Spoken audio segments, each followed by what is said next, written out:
Olá, a paz do Senhor Jesus. Eu sou a pastora Raquel Fernandes de Souza e estou aqui para compartilhar com você a 6ª edição da coletânea Verdades Bíblicas Ilustradas, aproveitando o mês de fevereiro, que ocorre as comemorações do Carnaval, para trazer um tema que eu considero da maior relevância, que é a questão do consumo abusivo de álcool. Trago como verdade número 6, aqui nós temos o material mais organizado, em que eu declaro o seguinte: se você, por amar o álcool e o carnaval, perder o céu, certamente não perderá o inferno. Trago um alerta da palavra de Deus, fundamentado em Provérbios 20, versículo 1, que diz: o vinho é escarnecedor, e a bebida forte é alvoroçadora, e todo aquele que neles errar nunca será sábio. Trago como base bíblica Provérbios, capítulo 23, versos do 20 ao 31, e Jeremias 35, que trata sobre a linda história dos recabitas, povo abstinente da prática alcoólica mediante recomendação do pai Recabe. Muito bem, eu quero destacar para nossa primeira consideração essa primeira figura aqui, que remete ao deus mitológico, Deus com D minúsculo, Dionísio, considerado pelos gregos como o deus do vinho. Alguns historiadores e pesquisadores tentam estabelecer paralelos entre esse personagem e Jesus. Mas eu quero aqui destacar alguns pontos para a sua consideração. Primeiro, Jesus é real e Dionísio é um personagem mitológico.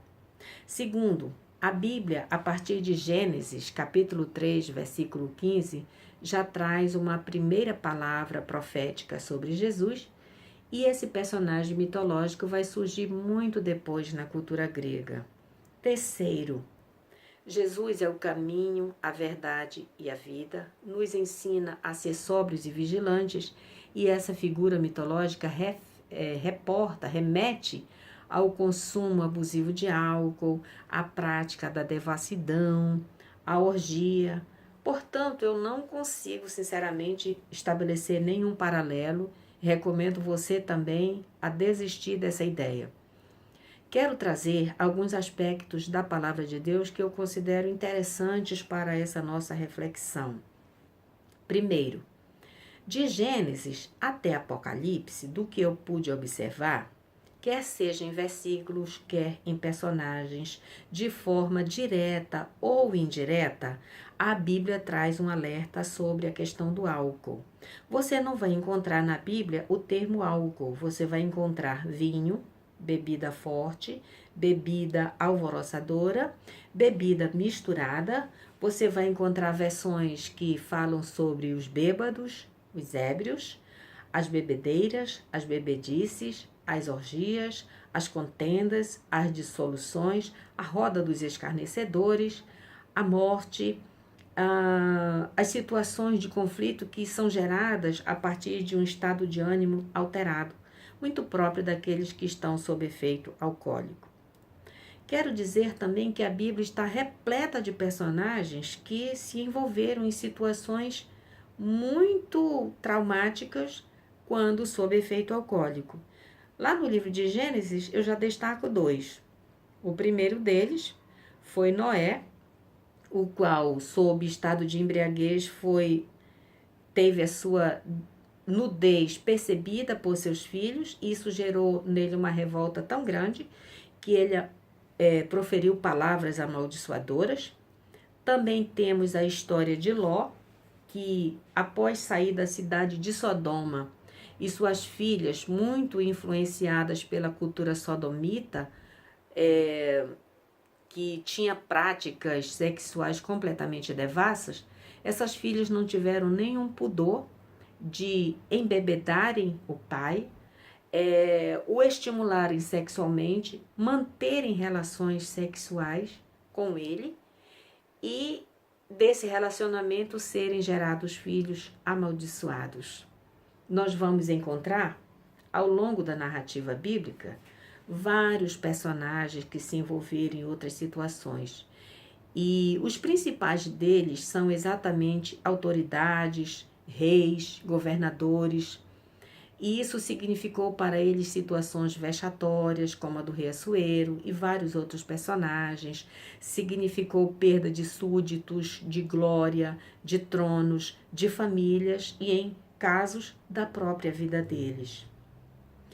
A Bíblia diz que nós devemos dominar a terra e não nos deixar ser dominados por ela.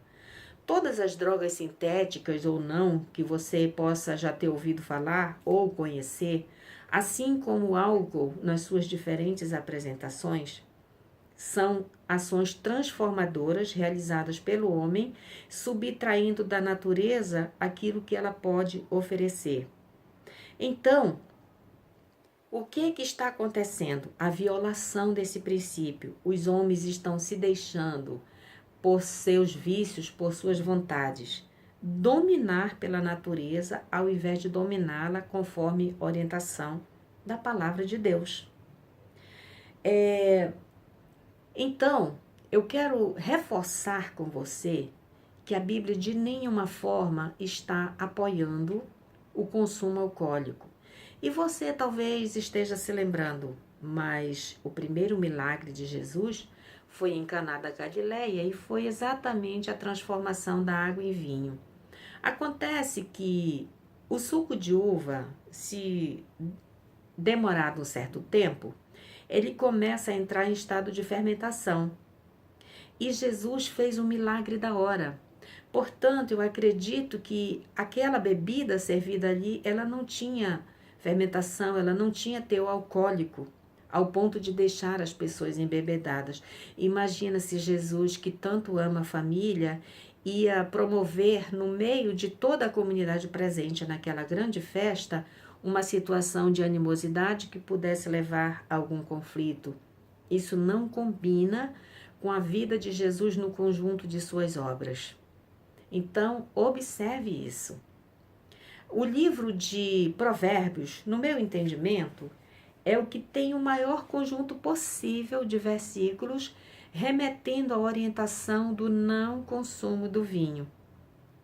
Lá no capítulo 31, nós vamos encontrar a mãe do rei Lemuel orientando o filho que, se ele não quer entregar a sua força, que ele não se deixe vencer pelo vinho.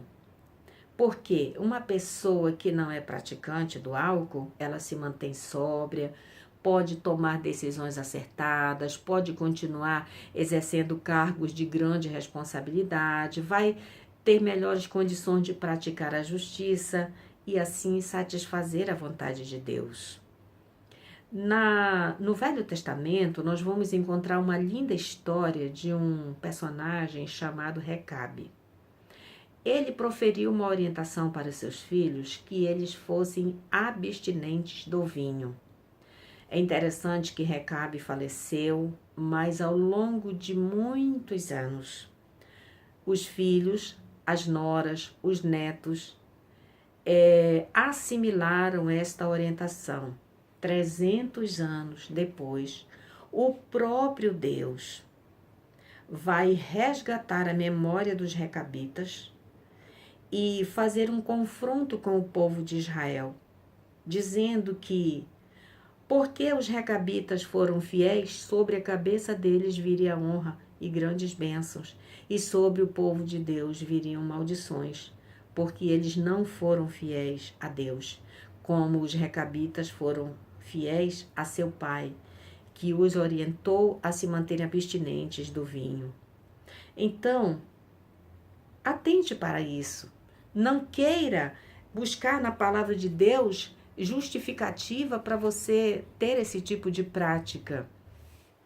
Eu quero aqui destacar a figura ao centro, que ela remete a uma realidade muito própria daqueles que são praticantes do álcool, que são as consequências indesejáveis.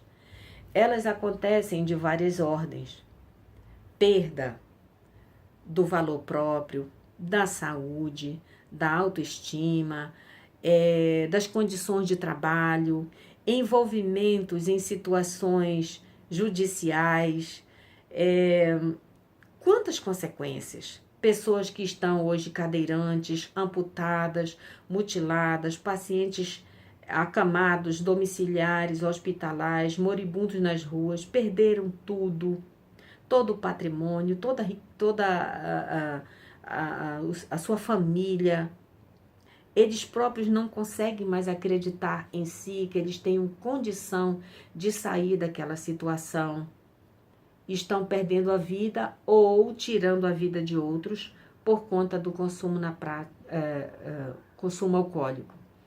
Então, se nós olharmos para o conjunto da vida dessas pessoas que são amantes do álcool, nós vamos ver que elas têm um legado de prejuízos, tanto para si quanto para todos aqueles que as envolvem, todas aquelas pessoas que os cercam. Então, pense nisso. Eu quero aqui compartilhar com você a terceira imagem.